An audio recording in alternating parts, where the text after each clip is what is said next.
sidang kembali dibuka 9 April 2025.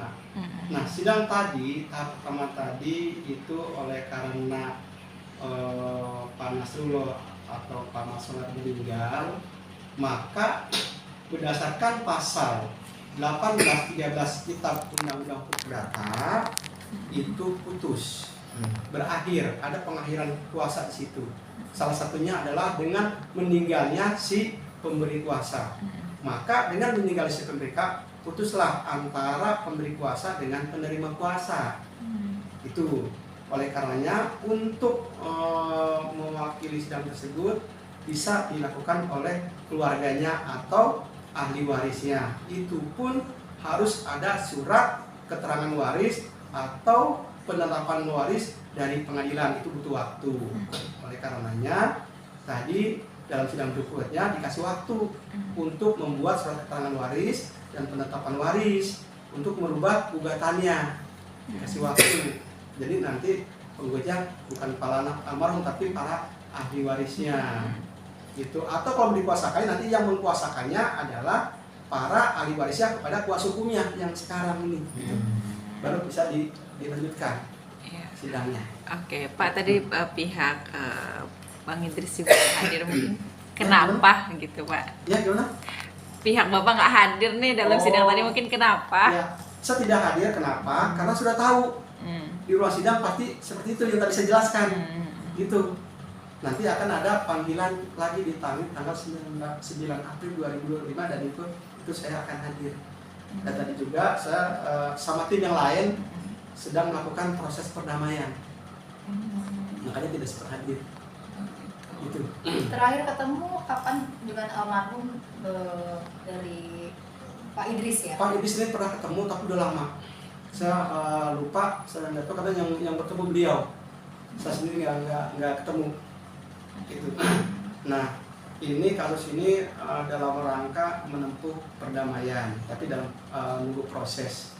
Karena ini masuk ke pengadilan. Nanti kalau sudah pencocokan identitas pada sidang di tanggal 9 April 2025 nanti Ketua Majelis Hakim melimpahkan ke mediator untuk dilakukan mediasi, maka pada saat mediasi itu kita akan maksimalkan momen seperti itu agar mediasi ini bisa tercapai.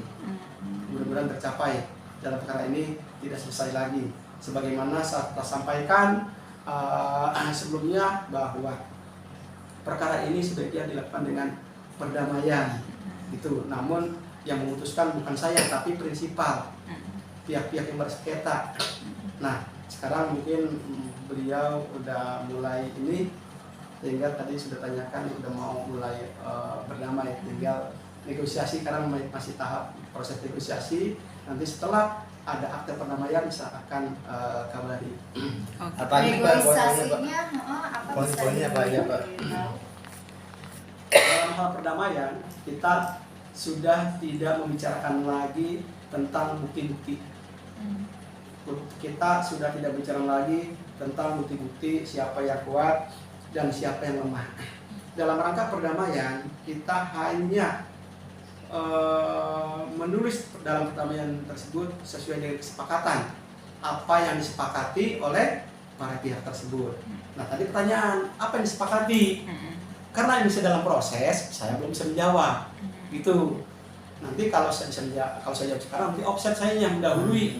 Nanti kalau sudah tercantum dalam akte perdamaian, nanti perdamaian juga saya melontarkan oleh notaris, dari notaris nanti baru saya serahkan ke mediator, baru nanti saya akan beritahu isi dari perdamaian tersebut.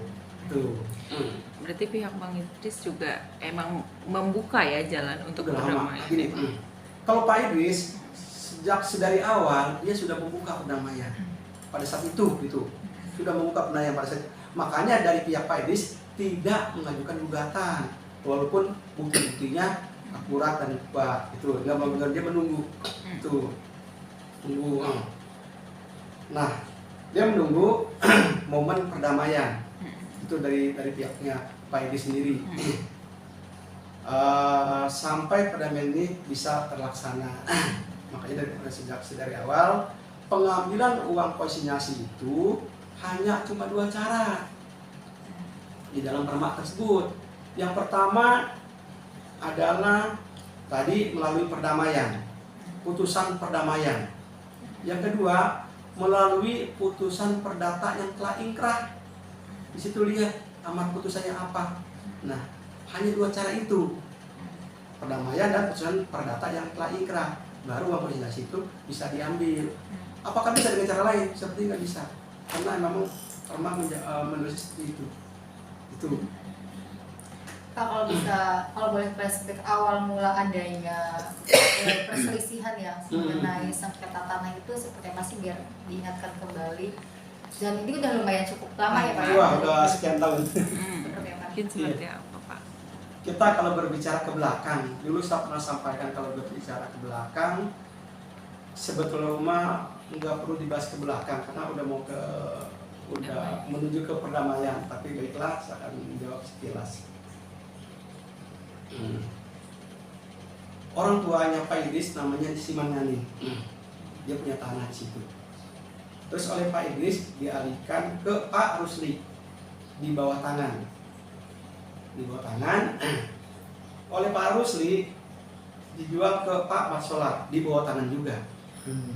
Itu nggak ada akta jual belinya, sehingga pelihat tanah tersebut administrasinya tidak ada gitu, tidak ada, sehingga surat-suratnya semua sampai saat ini karena suratnya masih tanah milik adat, biliknya, letter C-nya masih atas nama Siman Ngani, ahli warisnya adalah Pak Idris gitu. Adapun akta jual beli yang telah dilakukan di tahun 2019 itu dalam kondisi satu dan hal di mana pada saat itu Pak Idris sedang menjalani masa tahanan di Polres Tangerang pada saat itu, dan Pak Marsolar juga pada saat itu sedang sakit, di mana pada saat itu PPAT-nya juga tidak dibacakan. Satu, kedua, AJB tersebut ditandatangani di tahun 2019, di situ melanggar unsur syarat objektif perjanjian. Nah, di pasal 1320 Undang-Undang Hukum Perdata di situ ada 4 unsur dalam menjalankan akta jual beli dan perjanjian. Pertama ada sepakat, cakap, kemudian objek tertentu, dan kausa yang halal. Nah, masalah cakap perlu dibahas. Apakah di tahun 2019 Pak almarhum cakap nggak pada saat itu, sedang sakit darurat atau enggak? Kalau objek tertentu jelas tidak ada, karena objeknya sudah jadi jalan tol pada saat 2019. Jadi apa yang dijual belikan? Karena objeknya nggak ada. Tuh. Terus kausa yang halal, di PP di situ diterangkan pemilik tanah hanya boleh mengalihkan kepada pihak yang memerlukannya. Yang memerlukannya dalam hal ini adalah PU. Itu nggak boleh dialihkan kepada pihak lain. Setelah ditetapkan penlok dan penetapan lokasi itu nggak boleh dialihkan kepada orang. Jadi nggak boleh itu transaksi AJB antara Pak Marsolar dengan Pak Idris, nggak boleh di tahun 2019 karena udah jadi jalan tol. Itu sejak penetapan lokasi itu pun harus kepada pemerintah yang memerlukannya. Tapi itu dilakukan, itulah yang melanggar kausa yang halal. Jadi ada 2 unsur, syarat hal tertentu atau objek tertentu dilanggar dan kausa yang halal dilanggar, sehingga melanggar syarat objektif perjanjian. Kalau syarat objektif perjanjian, maka AJB tersebut menjadi batal dihukum seolah-olah tidak pernah adanya AJB. Oleh karenanya pada waktu itu BPN juga tidak merekomendasikan sampai sekarang nih untuk diambil uang konsinyasi. BPN sendiri sampai sekarang belum membuat rekomendasi, walaupun sudah ada AJB tersebut. Mungkin barangkali beliau sudah tahu hal tersebut yang saya jelaskan. Itu kalau kembali ke belakang. Tapi sebaiknya tidak perlu kembali ke belakang karena itu sudah saya sampaikan pada momen sebelumnya. Karena memang sudah ada detik-detik mau perdamaian, ya yang dibahas ke depan aja. Yang ditanya ke depan aja untuk momen perdamaian kemana arahnya. Gitu. Kalau untuk dari pihak keluarga almarhum sudah ada komunikasi dengan Pak Inang atau gimana? Untuk almarhum, keluarganya saya belum rekomendasi, tapi untuk timnya ada komunikasi. Untuk timnya dia itu sudah komunikasi. Tapi untuk almarhum sendiri, ahli waris belum ketemu. Tapi ada beberapa tim dia sudah ketemu. Kapan tuh Pak? Sebelum hari setelah ini, setelah kemarin itu sudah ketemu. dalam rangka pembahasan perdamaian tersebut. Gitu. Oke Pak, menanggapi Mbak Dia, Mbak Oneng ya, Mbak Oneng yang menjadi garda terdepan nih, gimana tanggapannya untuk membela Mas Solar sendiri?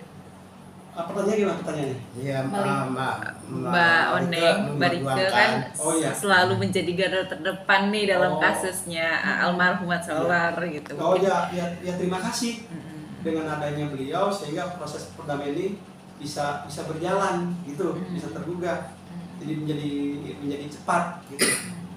Dengan adanya komentar-komentar beliau, jadi perkara ini tidak lanjut berlarut-larut lah gitu. Jadi para ahli waris, Pak Idris mungkin tahu, saya juga berkali-kali menyampaikan kepada klien, ayo kita lakukan perdamaian, itu sudah nggak bosan-bosannya sama. Dan mereka juga ahli waris itu Pak Idris juga sama anak-anaknya, ayo udah dia membuka pintu lebar-lebar, itu sih dari awal sebetulnya, dari awal. Cuman dari sananya belum direspon. Yang namanya damai kan nggak mungkin sepihak. Kalau berdamai itu harus dua belah pihak. Tepuk tangan aja terus nggak bisa, harus dua. Nah mungkin baru sekarang lah perdamaian bisa dicapai. Itulah proses beracara, mekanismenya salah satunya adalah proses perdamaian. Berarti tanggal 11 besok Pak Idris akan datang ke PN Tangerang, Pak? Insya Allah, tapi mudah-mudahan saya juga nggak bisa menjawab karena Pak Idris sudah menyerahkan, sudah mengkuasakan ke saya. Sudah ada kuasa hukum ya saya, barangkali ya yang bisa dipastikan saya yang akan hadir ke sana.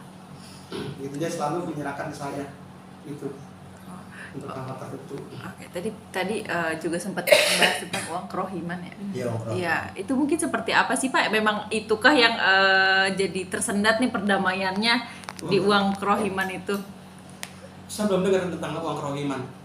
Uang kerohiman dari siapa? Tadi pas wawancara.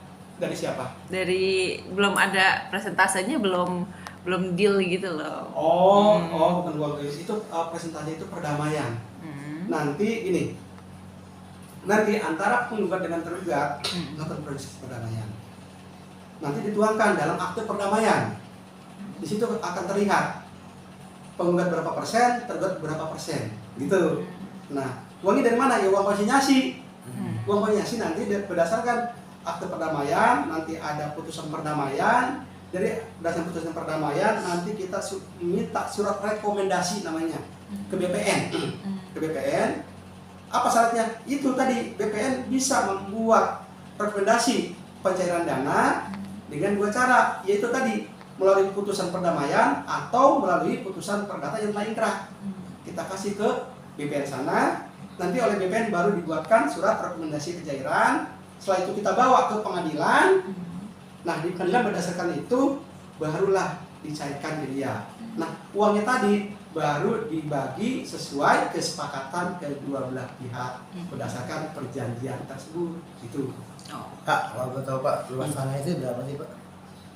Waduh, saya lupa luas tanahnya tadi. Saya lupa luas tanahnya karena ada dua.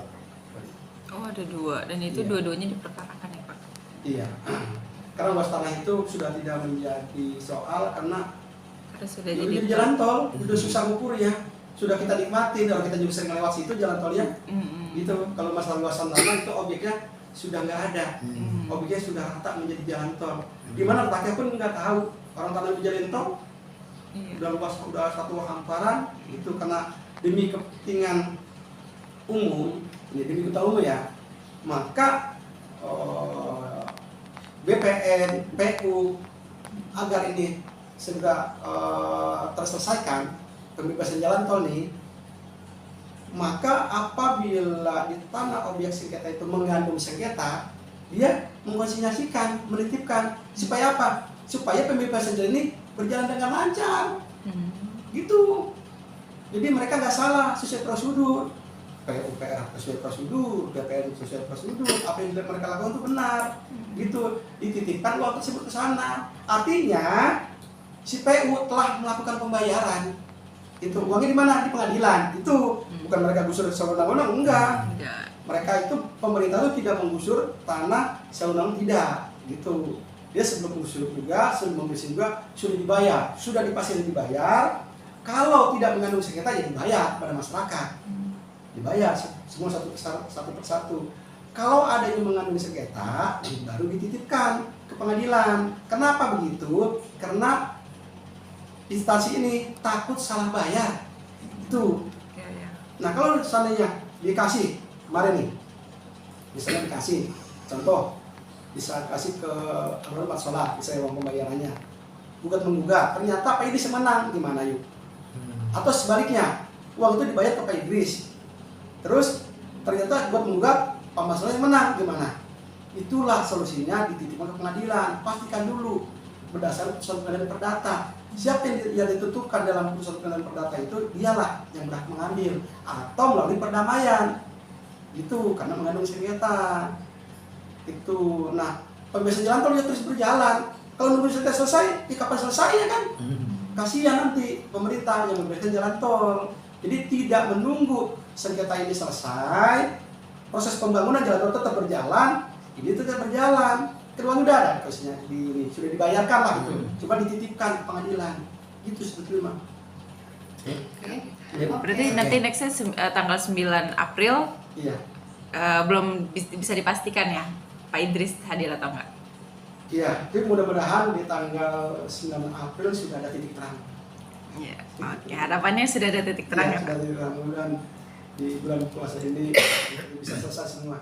Sebelumnya saya inginnya sebelum puasa ini bisa selesai. Sebetulnya inginnya seperti itu, tapi waktunya mendesak, tinggal seminggu lagi ya.